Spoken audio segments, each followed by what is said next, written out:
Hi. This is Kyle Scarlett with Draft Stack, the Draft Stack. I'm here with Jordan and Jacob. What's going on, guys? What's up? So we're going to talk sleepers or underrated prospects in this particular draft. Um, I think there's quite a few that people are probably overlooking. Now, how asleep people are going to be after some of these returns to college from some of these Oh, players. I mean, it's fully tearing apart this second round. It's gone a lot thinner. Like the Yeah, amount of draftable guys have gone from maybe I thought originally there was about 65 draftable guys. It's definitely dropped by at least 10. No, we had some agreed. big decisions the past 24 hours. Tahad just went back, which is he was only going back if he was getting a first round promise. Milos Uzan was a big sleeper for me, and he went back. Alex Condon. So it's definitely making this draft class a lot thinner, but it's also paving the way for some of these guys that we're going to talk about right now to kind of shine through and kind of be the new like diamonds in the rough. Yeah, for sure. Um, so to me, I actually would I'd like for you to go ahead and go first on your Yeah. first guy. Who do you think who's a big sleeper? I'm gonna go with Sion James from Duke. I've been a big fan of him his entire collegiate career. For one, he's just a tight. I love scrappy to like combo guards, and he obviously fits that. He's a big hustle guy.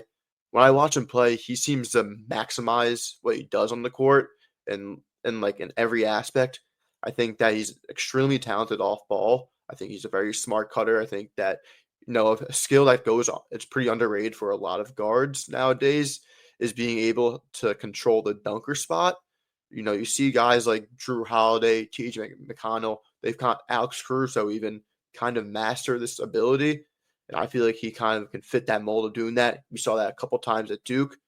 Also, he's just athletically a gifted player. He's very strong, sturdy. He's what is he like? I think he's 6'3", Mhm. definitely well over 200 pounds. He's got a very quick first step. He does apply good rim pressure. Obviously, the big question for him is his outside shooting. I mean, he definitely has shot a ton better since his since he was a freshman at Tulane. His shooting has actually increased a lot. Um, but I think overall, he says he had elite efficiency this past year as Duke's starting guard. He served his role extremely well. Yeah, Cool. And Yeah. I thought his defensive presence is one of the biggest things that stood out, both during the tourney and then also during the combine. He just was everywhere. High, active hands. Did quite a bit without fouling, which is huge. Especially on the next level with guys who can, you know, create fouls as part of their skill set. So I think that's probably one of the biggest reasons he's a sleeper and he'll likely go up. Um, Jordan, who did you have as a underrated prospect or sleeper for you? So can I say something on Scion before we move on? Absolutely, please. Yeah. yeah. So I have him at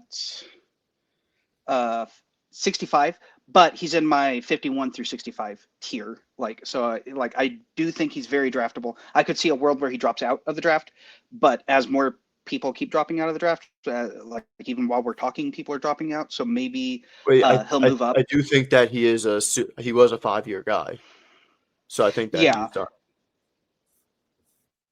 Well, I'm talking about he would move up the board Oh, okay, as okay. more other people are Yeah, I thought you dropping said out. he was Yeah. dropping out. That was my bad. No. I view him as like Tony Schnell, but I mean that like in a good way, like not like, oh, he's just not going to have an impact. Like, he does a little bit of everything, but sometimes it doesn't show up in the box score. So I actually really like him. And again, as other people are dropping out, I could see him rise up the board a little bit.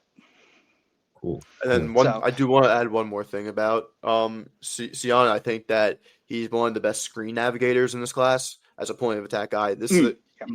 When he's whether it's going over or under screens or even just straight out bulldozing the screener, he's one of the best guards at doing that.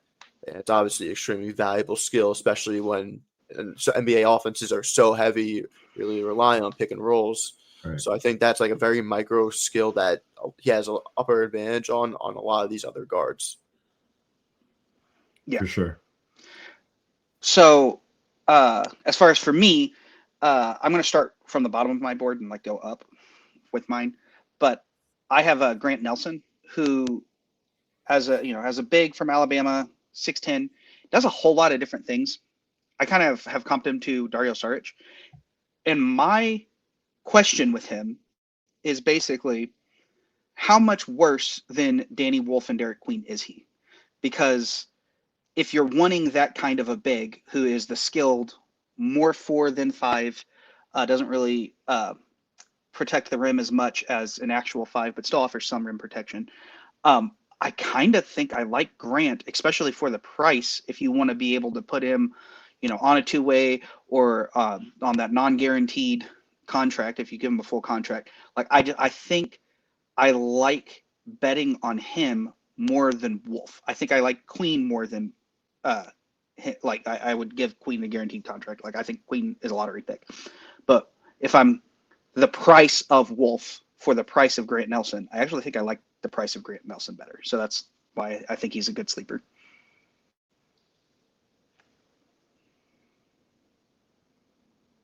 Muted. Sorry. Is that because of the athletic aspect in difference? I think not that they're not both athletic, but they're athletic in different ways. I think Grant is a bigger vertical. He has better vertical spacing. Just gets off the floor really quick.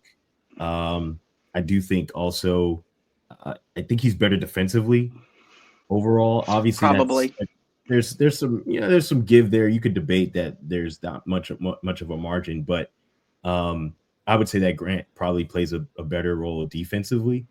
And that was kind of his role, was hustling, right? Like just getting put back, rebounding the ball, making energy plays, getting stops at the rim. Underrated kind of rim protector. That wasn't necessarily his role per se, but he did some of it. And some of it was shown during the tourney. So yeah. So I still have Wolf 24 spots higher than Grant. Like I do think that his offense is just more valuable than Grant Nelson's. But I do think that if I'm having to pay somebody and I'm looking at, maybe it might be if I really think that role is going to help my team, maybe I try, if I have 2 picks, and I have a second round and a first round pick. With my first round pick, I might go somebody else and then take Grant in the second round, just for a value prospect. But I don't know that for sure. Because Danny Wolf to me he's a much better player overall. He's got so many other ways that his offense works better than Grant's offense, and so I do think that the passing really does set them apart. The comps that I have for Grant Nelson is a poor man's Dario Saric, and then Danny Wolf is Boris Diaw. So obviously you'd rather have Boris Diaw than Dario Saric. So yeah, I can agree with that for sure. Yeah, 100%. And didn't Grant Nelson have like the fastest was it agility shuffle all time? Yeah. So I do think that Grant is probably a better defender than Wolf, but I think Wolf's offense 100%. is so much better. Is just so much better than Grant's that I think you still lean Wolf. Yeah, no, I do think that my one thing with Grant Nelson is I don't know how he's going to fit in the NBA offense entirely. I don't think that he has the on-ball. He's kind of a tweener. Yeah, that's the issue. We know he's gonna be a guy that's gonna dive to the rim. He's gonna play the hustle plays, like you said. He's a big time hustler. He's a great help defender, like we mentioned. So that, but outside of that, I just don't know what his exact role is gonna be. Exactly. So, but he's definitely someone I would take a risk on in the second round for sure. Yeah, I agree with that. That's what you're doing in the second round, right? If you've made your selection in the first round and you kind of have your guy, you can take a flyer out on a Grant Nelson, some of the other guys that are probably going to be in the second round, maybe the first round, depending on how things work and how the board kind of falls. Yeah. I guess I'll go now. For me to start, Ben Henshaw is my sleeper. I haven't heard much noise about him. But between combine and then kind of watching some tape on him, I think his shooting is what's likely going to vault him up, and not so much just the shooting, but his ability to get his shot off. I do think there's room for growth there, and that's why he's a prospect. But I do think between that, I don't think he's a high risk pick, in my opinion, from what I can tell. I think you're going to get, a more benefit than you are detractors. I think he's coachable, so that's another reason. He's played pro, so that's another big, part of it. And granted, the Euro game is a little bit different than what it is here in the NBA, but I think some of that may prep him as far as accelerating his development, as far as getting used to offenses and defenses pro wise. Also, he's his athleticism is kind of understated, but watching him during the combine recently, I thought he kind of showcased his ability to be to use his body well and just to get to spots. And actually, he's not, I think one of the most underrated skills he has is he's pretty decent on defense. Now, am I saying he's a world-breaking defender? No. But I do think as far as a team defender, he plays respectable team defense. He can stay with his man. And then I would say that one of maybe the things is he's versatile. He has a versatility to his game. What that looks like on an NBA level is to be seen, but I do think, I haven't heard as much noise about him. And maybe that's because of the type of draft this is. There's a lot of wings in this draft. And so maybe that's why he's being slept on. But I just think he has a lot to give to a team. So I don't know where he'll fall with guys kind of moving in and out. Some are going back to school. Some are staying. Maybe his, you can always use shooting. And I think that's one of the things that might keep, kind of up him out of the second round, which I think he was going to be a late second round or early second round pick, just depending on who got picked ahead. But with so many guys kind of moving back, I think this leaves the door open. And I'm not sure I've said this before. It leaves the door open for some international guys to move up boards. They got to showcase their skills at the combine. I think he did some as well. So I'm intrigued to see where he falls. To me, the board is wide open for him. If scouts have been doing the job well, I think they'll notice he's pretty complete player. I think there's I do think there's room for growth. However, just leaving a pro game to go pro again, to me, gives him kind of like an advantage as far as being pro ready. So that's one of my So I have been as my first prospect outside of like a draft grade on, so I have him at 66. And I just think he needs one more year overseas. So if you're drafting him to stash him, I like that pick personally. It's not that I don't like him. It's just like, I think he's a couple of years away from actually being an NBA level. As a Mavs fan, the name that comes to mind, which is it is kind of dumb because they're both Australian, but he reminds me of Ryan Broekhoff. And because I do think the shooting is real. And as someone who was a Mavs fan, I loved Ryan from accounting. We thought he was awesome. So I'm actually pretty happy if that's an outcome that he has. I don't think he's going to be like a starter for an NBA team or anything, but I do think that there is definitely an NBA role that he can play. So I like it. I mean, yeah, the big thing with him is just he's a wing shooter at size, and we know how coveted that archetype is in the NBA. There's no doubt in my mind that he's gonna go within I could totally see him going within the 45 to the end of the second round range. I mean, he's also just he doesn't do anything. I don't think he's not obviously the most athletic guy like you covered, Kyle, but he just doesn't really do anything that's that's really bad to me. I think he just has there's not any red flags. Yeah, he just has a kind of a great feel for the game. I think he moves. I know he's not the fastest, not the most explosive, but he does move within his own pace. He's a very composed ball handler as well. So I feel there's definitely a role he can carve out for a team. But yeah, he's a guy that's on my. I think he's going to get drafted. There's no doubt about it. Mm-hmm. I wouldn't be surprised at all if he gets drafted, especially because there's not very many stash options, and he's a great like if someone wants to stash someone, like I would be very high on stashing him. Yeah, then like in my eyes, it's like, all right, this kid has such a good feel for the game already. What is he looking like in 2 years when has way more pro touches? He's in NBA locker rooms getting NBA advice with NBA coaches. Like this is a guy that can definitely be a real legit player on an NBA team eventually. Mm-hmm. But again, I think what we have to see is if he improves upon this stuff and if there's really anything that really makes him stand out to an extent. And I think that's maybe the knock, right? Is he doesn't do anything spectacular either, right? And so with draft prospects, most guys are looking for someone who does A or B spectacular, or they do a multitude of things down to like CD3 or whatever, as much as possible.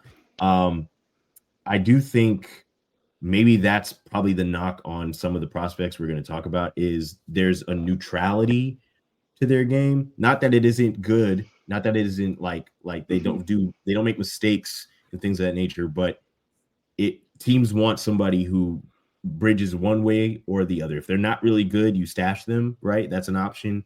You pick them and then you put them on the G League to kind of get minutes and see how they develop. But with these guys, there's a very like middle ground, like how good can this guy be and how much can they give us as it pertains to a skill level? How fast can they develop? How much can they contribute to a team? And if there was that certainty, they wouldn't be sleepers like that. We wouldn't be talking about exactly. This. So yeah. Jacob, what's your second, man? I'm gonna keep it within Duke right now, even though I hate that because I am a huge Syracuse fan. I just despise Duke. But Tyrese Proctor has always been a guy that I've somewhat believed in, even before he was at Duke. It's really been honestly crazy to watch how he's changed as a player. Like originally when I first scouted him, I thought that this guy is a mini Tyrese Halliburton. I thought he had incredible playmaking chops. I thought he was a great jumbo-sized guard. But his role has completely shifted since he's been at Duke. He's now more of like he plays great on the perimeter, has a great high IQ for the game. He's still a good passer. He's not the passer we thought he would be, but ultimately he is an unbelievable off-ball threat. He's a great catch and shoot guy. I'm pretty sure he had an amazing catch and shooting year. I think that he comes across screens pretty well off ball. I think obviously he's not the most athletic guy. That's probably what made him not that elite type floor general and on ball presence. But I do think that he does play composed and knows how to play within himself in the game. I think he fits a lot of teams because who wouldn't want a 6'5" guard that can shoot the ball and has just a natural feel for the game. I think defensively, he's obviously a great team defender. I think that the question becomes, okay, he has the size, he has the IQ. Is he going to be athletic enough to stick with these other guys and or is he just going to end up being a target on pick and rolls and stuff like that? Yeah, I agree. And go ahead, Jordan. Yeah, well, I mean, the story you told of him starting off as this on-ball guy and moving also reminds me of another Australian who played for the Mavs. So I hate to you keep doing this as my comps for him, but this is Dante Exum. He was projected to be this, this jumbo creator point guard who was, supposed to be, have the best vision and great handling and just totally blowing people out of the water. And then he didn't do that. So he reinvented his game so that he can still use all that high IQ stuff, but fit into a team role and a team, need much better. And so to me, he is Dante Exum, which I love Exum. If Exum could stay healthy, he's one of the best role players in the league if he can stay healthy. And so Proctor, I have him 45 right now, which is just right under my first round grades.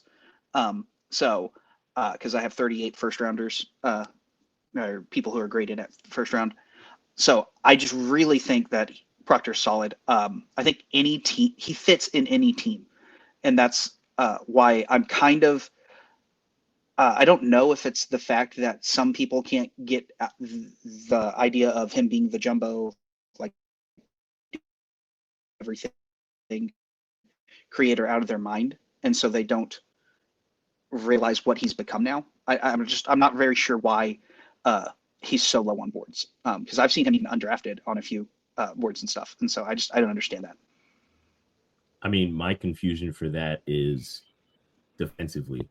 And you guys are gonna hear me talk about defense so much, but defensively, to me, it's one of those things where can his lateral quickness, to your point, Jake, can his lateral quickness be quick enough to stay in front of guys? I do think he has the size to do it. It's just a matter of figuring out. And some of that is, I guess, the thing with sleepers. How acclimated can you get to defense and offense in the NBA? You have to move so fast. You have to be ready to counter. I think especially with the league leaning offense more. Can he be someone who can stay with his men and does not need somebody to come up and hedge for him and stuff like that nature? Like you want your guard to be able to defend the guard they're guarding and really just be a key defender. So if he can show that plus the shooting, you know, if his ceiling is an elite 3-and-D shooter, then you're not mad, because that's, you know, if especially with you, because he's also going to do the high IQ plays on top of the 3-and-D. Right. And you know, maybe in the league his facilitating is maybe more of a focal point for him. Maybe that's what a team that he gets needs from him, maybe in the second unit. And just like, hey, we know that you have this ability. Can you make reads? How fast can you make those reads for us? Hey, you make those reads, you relocate, there's going to be a jumper open for you. Those are the things that I think are really just going to impact how his career looks long term. But I think he's a sleeper just because on a team with so many guys who I think would be slated ahead of him anyway, you got Mawa, you have the number one pick, Cooper, Flag. You have Khan. There's so many, Khan came out of nowhere and kind of took over his role. Right. So you got all these guys who do some of the things, that Tyrese does. You're gonna in college, especially, your role is going to shrink because they need a need from you. And so I think that's maybe why he's so slept on. Primarily what I saw from him in the tourney is jump shooting, right? Like that was kind of his role. Hey, we need you to space the floor. The first 2 rounds, he was just on fire. He had unbelievable games. Like that was the best shooting he had of his entire career, I think. Just like from a really relocating standpoint, he didn't stop moving. I mean, it was unbelievable. And that to me, especially, I'm going back to it, especially with guys coming off the board to go back to school, his conditioning to do so is probably another thing that might move him up the board, because the ability, most people don't understand what a movement shooter means. It means you're supposed to be constantly trying to find ways to leverage your shooting. So if he can do that at the NBA level for a team on a consistent basis, I think the sky's the limit for him. So, well, yeah, and not to bring it back to the Mavs again, but you're talking about a movement shooter.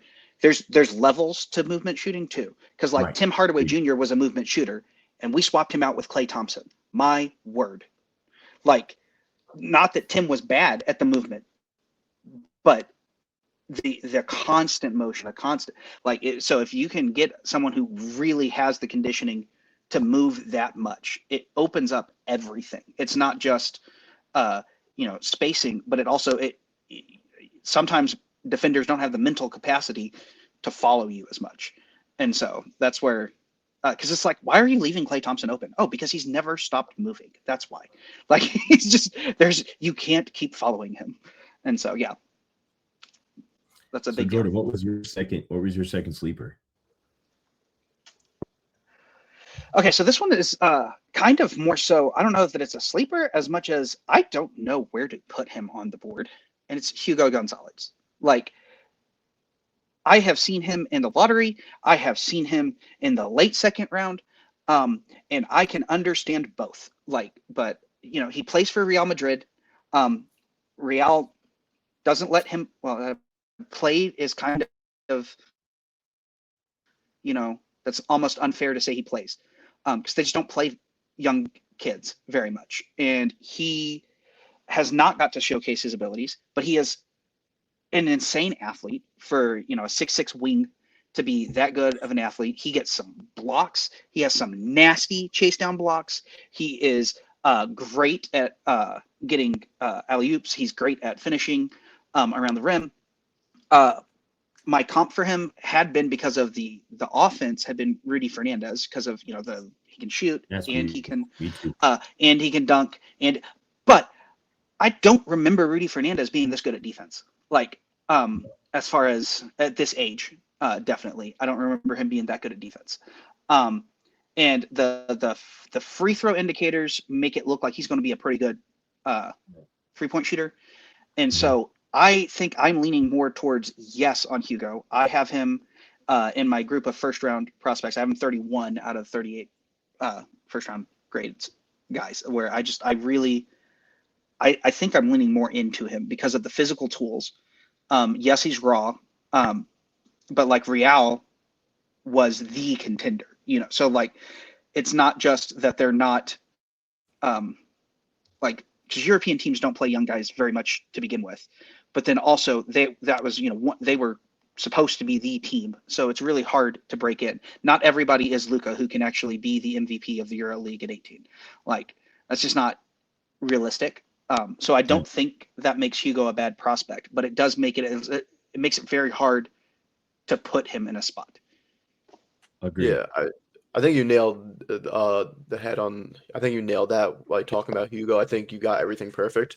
I think something that he really will strive in is the fact that he is, like, I think he's physically ready. He's a guy that can absorb contact, whether he's on defense or offense. He's not afraid to drive at the rim when someone's in front of him at all. He's just, like, not afraid of contact at all. And if someone's trying to bump him in the post or something, he'll absorb it straight up. So I think it's a pretty valuable skill. My big question is with him is just, like, there's times where I'm watching him and I'm like, he's just, like, I feel like he just gets lost in the motions. And I don't know if that's. And how much of that is being on a team that's as talented as Real, and how much of that is that's his mentality? Because that's where it's going to go with him. And I think maybe that's the IQ is, and that's a part of IQ, is just like staying alert, because things are always moving. Somebody's moving on the court. Someone's cutting here. Like, I think his reactability is something that you touched on, Jordan, with the ability to chase down block, to get stops. He does play with force and energy. And granted, if you're playing on a contender, especially European basketball, your minutes, unless you're extremely elite, you're not going to see as many minutes. And I think that's the sleeping aspect here, is just not enough sample size that says he had enough minutes to be. And granted, I'm not saying that his minutes that he did play weren't productive, but it's not so much that you saw enough to say, he should go in the first round. Now, granted, there are some boards who have him going in the first round just because of what he's showcased, and they're wondering, hey, and I don't want to speak for anybody, but I'm assuming the thought process is, if he's this good in sample sizes, how much better is he with more minutes?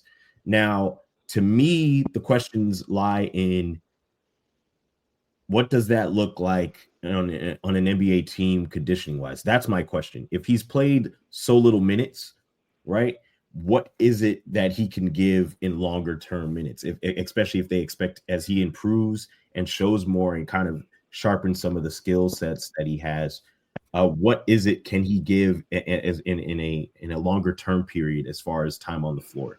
And can he produce those same things at a high level when the game gets late? Some of those things are like really situational, but that will kind of, I think some of that is probably what might have him underrated as a prospect, just not seeing what he can give. So in a last year's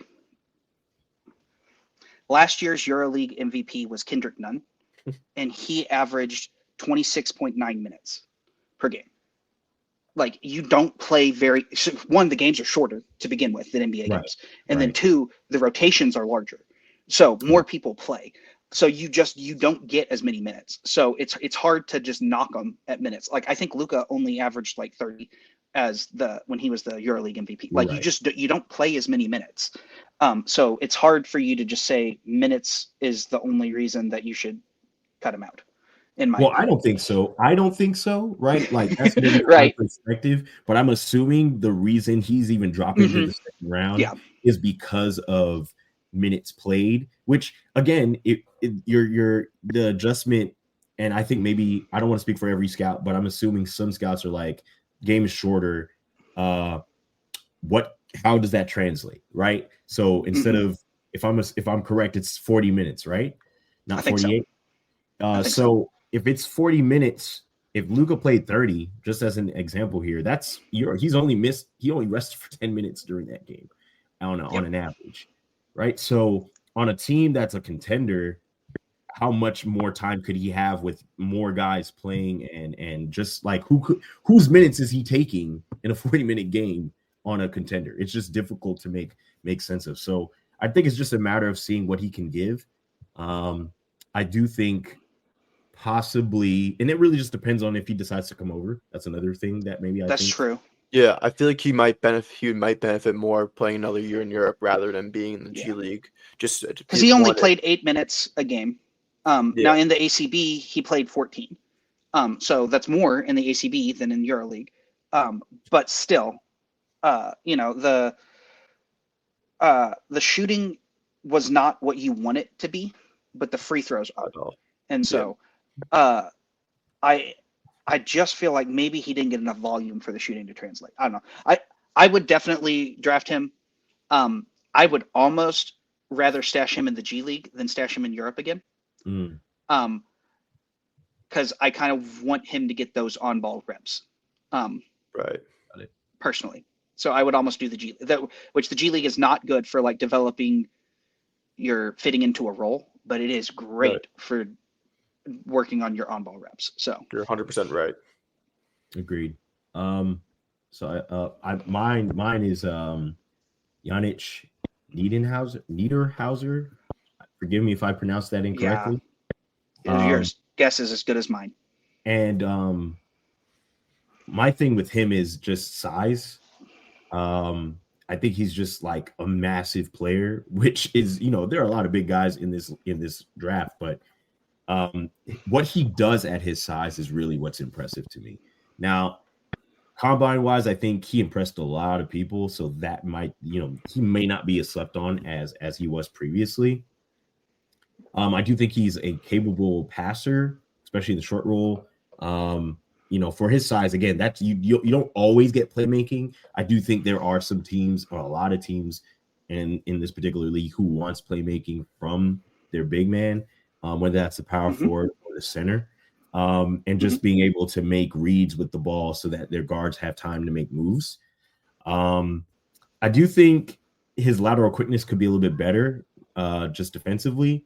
And maybe if he doesn't, and this is something that I've always felt is about a part of defense.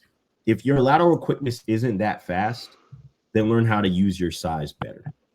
Just if you're 7 feet tall, you have a decent sized wingspan, there should be ways for you to get to make yourself more imposing on defense. So I think if he just learns how to use his size a little bit better, that defensive aspect is gonna go up. I do think he's got a high basketball IQ, which is why the playmaking works so well. And I do think he's going to likely, to me, board wise, I had him late first, like very late first, and beginning of the second round, just off of, and he jumped up to me. I had him at like 42. To me, right now, he's more like 35 to 31. Just 34. Just because of guys who have gone back. Like I thought Condon was going to be staying, but I think that's true. If you're like, hey, we were thinking about drafting a guy with size, playmaking, does some things well, has a decent motor, then this is a good pick here. So, my comp for him is a taller Daniel Gafford, because like what I didn't realize when we traded for Daniel Gafford was how good of his playmaking he was, because there were times where we just put Gafford at the nail and let other people cut, and just let Gafford kind of run the offense for a little bit. Now, part of that was, we literally didn't have anybody who could dribble anymore this year, but he actually thrived in that role, and he had like multiple games where he had like 6 assists as a big who we think of as just a rim rolling big, and so Yannick to me can do that.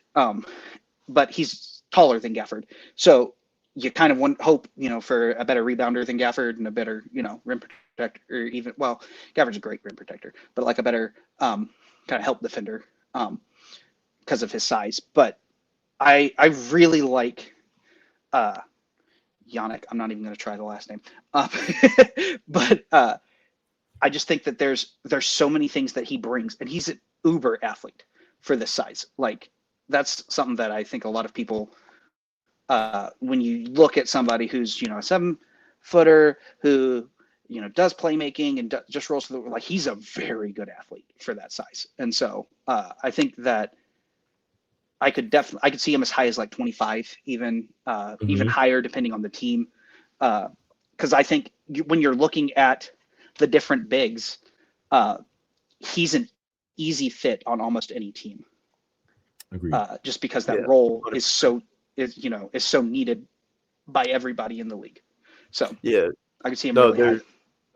Yeah, this is a classic case of a player who's all right. The reason why he's climbing up boards, I think, is it's a classic case of this guy, what he is doing versus what other guys can do. We already know that he is an unbelievable shot blocker. I think he's extremely athletic. He's very well coordinated. That's something I think gets very lost in it. He's very timely on his jumps and blocking shots. I love that you mentioned the short roll, Kyle, because when I was watching his tape, that was like one of the first things that stood out to me. I think he does have good passing instincts, especially when he off the pick and roll, when he is diving and 2 guys are collapsing on him, finding that out in the corner quickly. And I know you mentioned the lateral quickness. I think that over the year, he did get better at leveraging his length to be a better shot blocker and make up for his lack of foot size. I think obviously the NBA is a completely different level of athleticism and speed, so I could see where the concern is. But I think that he was someone that knows how to adapt and adjust well. And he has his versatility, right? Like, you want at that size, I think a team is looking for versatility more than anything else. And so it's I'm intrigued to see what his game looks like when he starts to put all of it together and it slows down for him and it's all polished. What does that playmaking look like? What does his defense look like, especially? My questions are shooting. He needs to be able to space the floor a little bit more. I think that efficiency takes his game up another level, and not only a sleeper or underrated prospect, but maybe a steal to whatever team he ends up on long term. So it just really depends on how much his development works. Where he lands, in my opinion, really just determines what that's going to look like in a couple years. Jacob, what's your third, man? Yeah, my last guy is Adou Thiero. We recently just found out that he's going to stay committed to the draft. I know there's a lot of people on draft Twitter that are extremely high on him. I saw Utility Sports has him, Sheldon. He has him at 10, I'm pretty sure. I saw a board the other day that had him at 6.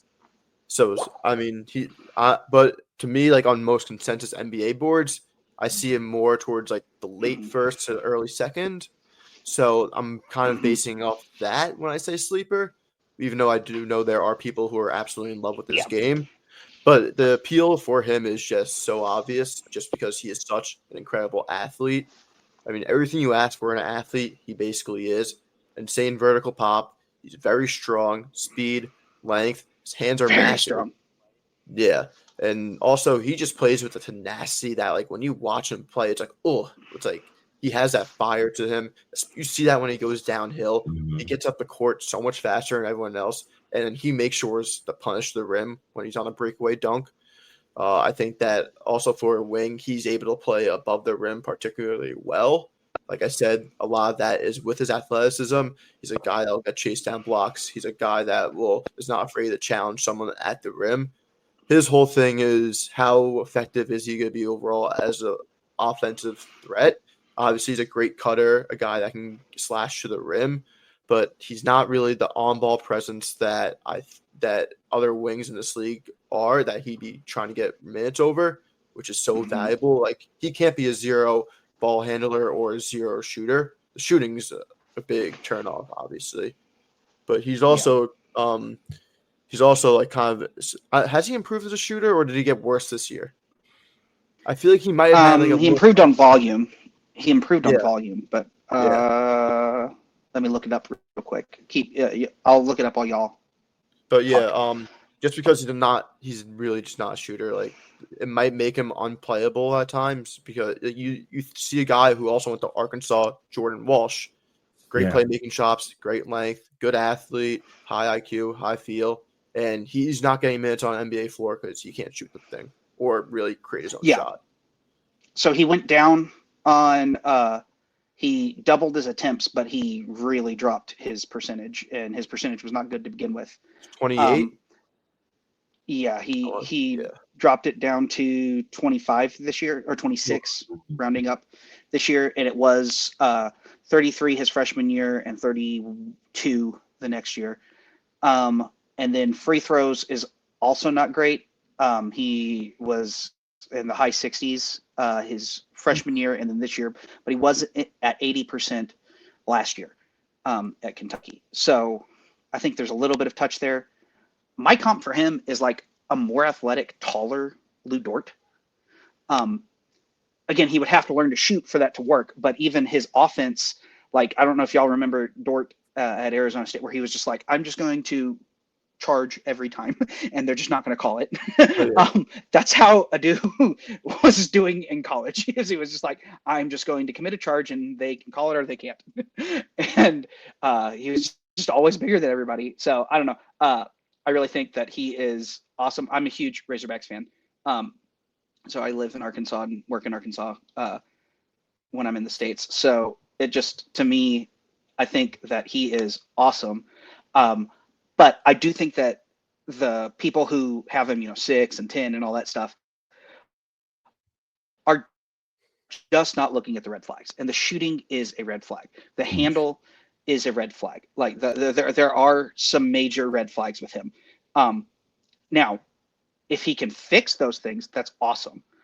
But I don't know, to me, that he has the touch around the rim to make me think that he's going to fix the shooting touch either. Like there's just not enough indicators anywhere for me to have confidence that those things are going to get fixed. And I know that there are people who say shooting is the easiest thing to fix in basketball. Absolutely. But we see it all the time where it doesn't get fixed for all these different players, where it never gets fixed. So to me, it's a red flag. So I have him 27. I still think he's a clear first rounder, but I do think that I'm a little worried with some of the red flags. And that comp, Dort, I thought that's actually really apropos for him.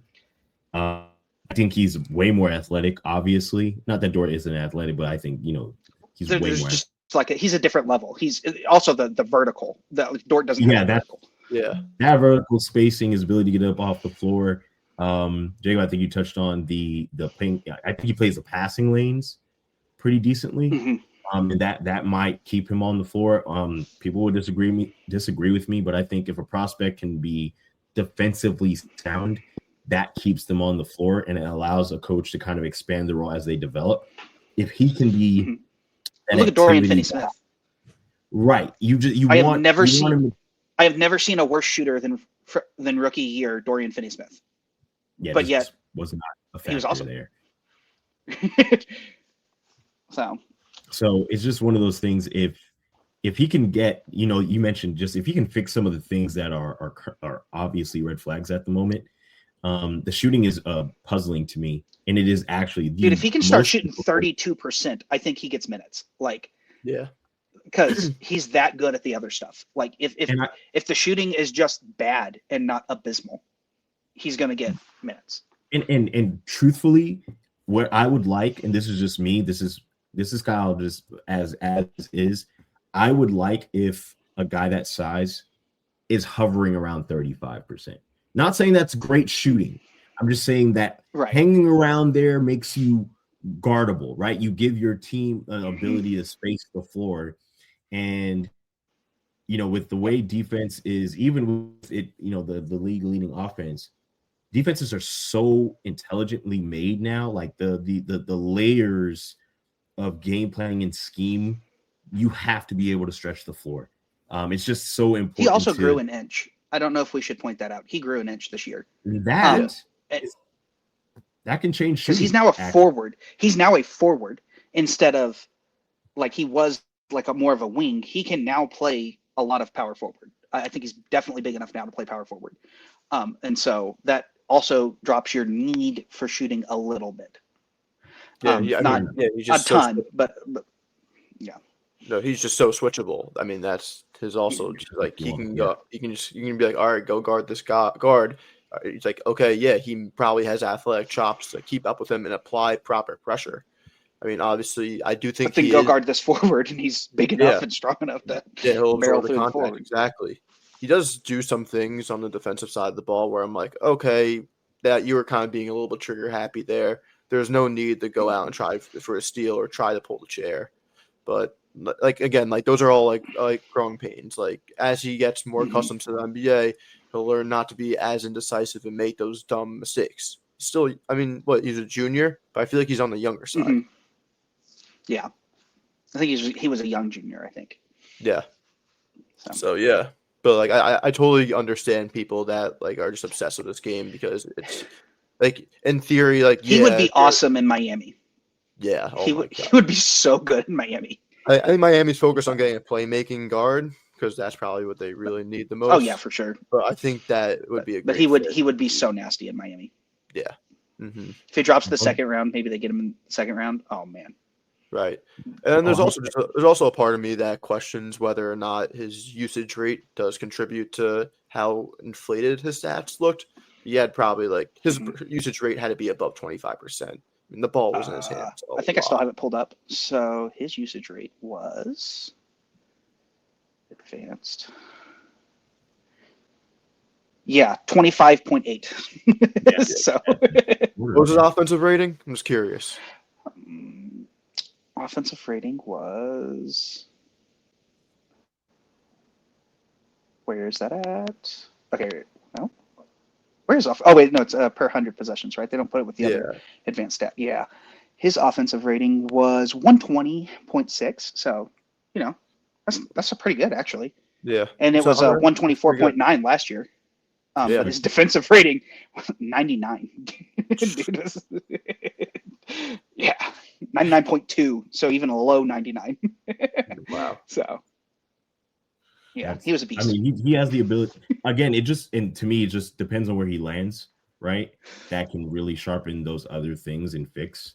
And I do think it may take a year for that shooting to adjust, especially with trying to get your shot off against elite defenses. So it's to be seen. It's to be seen. Jordan, what's your third guy? So from one French-speaking prospect to another. So Thierry's from Mali. So Maxime Renaud is from France. 7'1" center out of Stanford. I'm just going to be completely honest. I don't understand the love that Kalkbrenner gets when Renaud is in the draft. Like, to me, I love what Renaud can. Jordan, that just made me so happy. I love that you said that.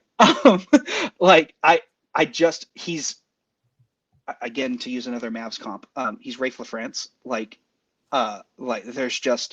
He's the shooting big who also plays a little bit of defense. Like, now he's not a good rebounder, which is also where they're kind of, to me, Rafe was not a great rebounder. But he does the shooting and the defense. I really think that he's super smart. Everything you ever hear about him is how much of a genius he is. How he's really not been playing basketball for that long. And he's picked up this much so fast. Like, I don't understand. I have him top 20. I have him 20 on my board. Like, I don't understand the people who don't have him in the first round. Like, I can't follow. And I think he ends up being first round again. He might get lottery. I mean, I've heard lottery. I mean, yeah. And And I would hope so. huge, I mean, right? Rafael Barlow has been like Yeah, he's been pushing him. on right now for a while now. Like he's been like wanting him to be a lottery pick for us. I feel like since last year. Mhm. So I do like his game. His interview at the combine when on live television honestly blew me away. I heard that and thought that is a professional NBA player.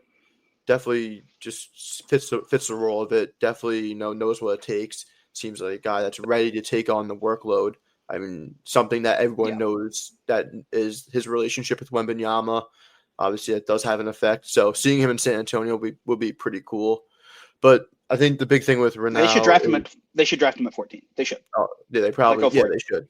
Yeah, I mean, That'd be there's great. not. I mean, there's not a lot of bigs in this league that I think could do what Ronaldo does. Just the way Right. he moves, his footwork is impeccable. I mean, his spin moves and also just as a natural playmaker and just like touch around the rim, like he's just extremely talented offensively. For sure. And I think at his size, his ability to get to the rim is something that I'm impressed with. When I was watching some tape on him, just like you expect the guy to get to the rim, but it's the way in which he does get to the rim that is like the most impressive Mhm. aspect. Just an interesting use of both vertical and horizontal space, and his ability and touch around the rim. To your point, Jordan, I do think the rebounding has to improve at that size. Yes, Just have to be absolutely. able to rebound the ball. And so that to me, among the great things he's going to do or can do in order to, this is just me, and I'm going to harp on defense. I'm a defense first guy. You have to rebound the ball.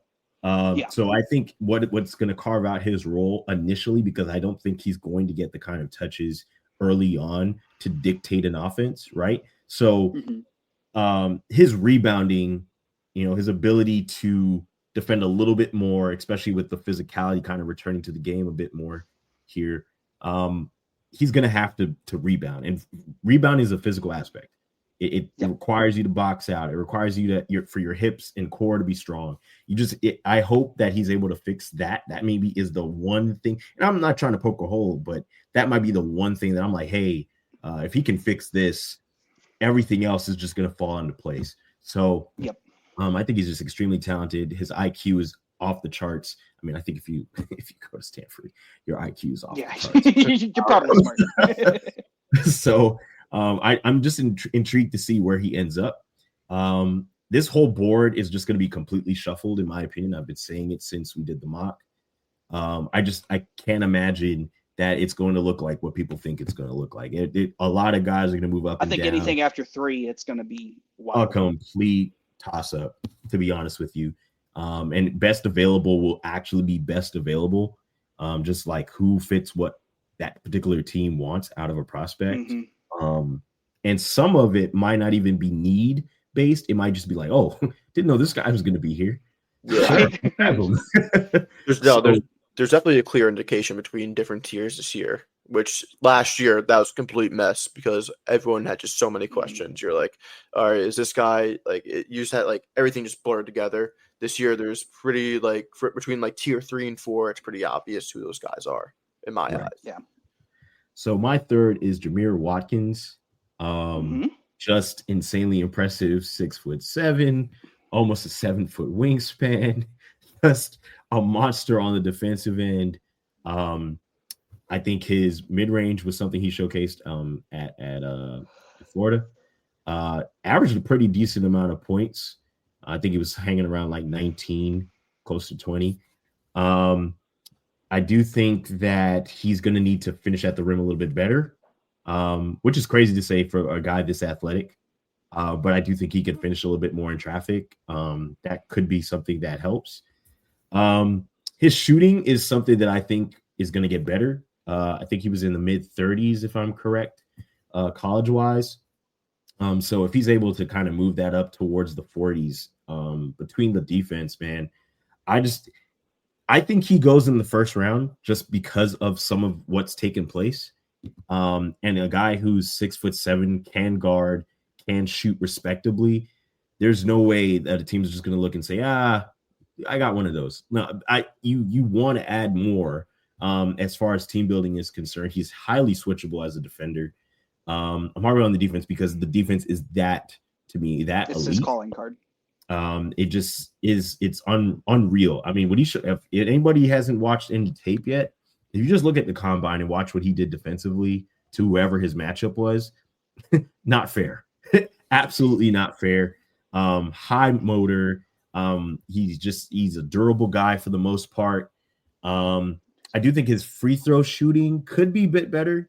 But I think that's just a rep thing, focusing strictly on the ability to just get the ball at the free throw line. And I think with his physicality, he's going to get to the free throw line based out of his role. Now it's a matter of making those free throws at a higher clip. Pretty good intangibles. He talks, he holds guys accountable, he holds himself accountable from what I can see. I just think he's going to be really, really good.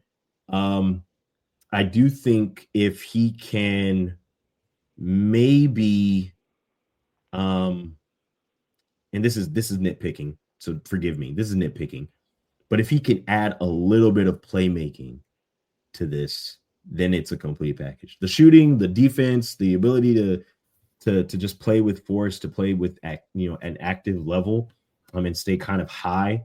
Kind of knows how to play within himself, and if he can just add playmaking to the things that are already really good to me,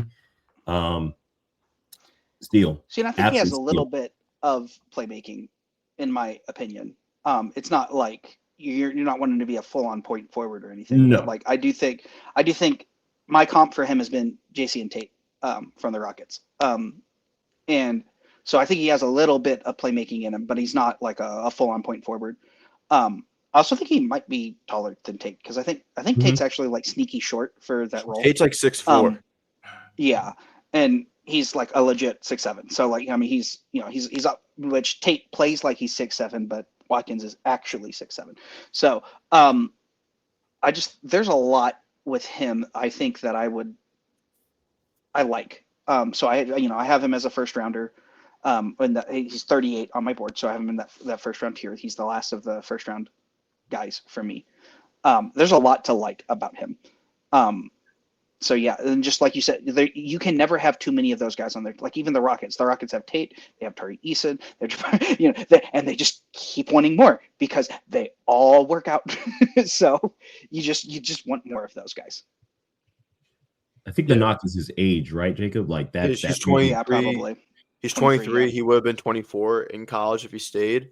So he probably was a 5-year guy. He was at Florida State he transferred. Where did he transfer from to Florida State? I forget where. But I mean, I watched enough of him for the past couple of years. I thought that he was a guy that could have gone not drafted, but would have definitely gotten a 2-way deal last year. And him coming back tells me that he definitely got a promise in the end of the first round or in the beginning of the second round. Someone told him that we're going to draft you. We see a role for you.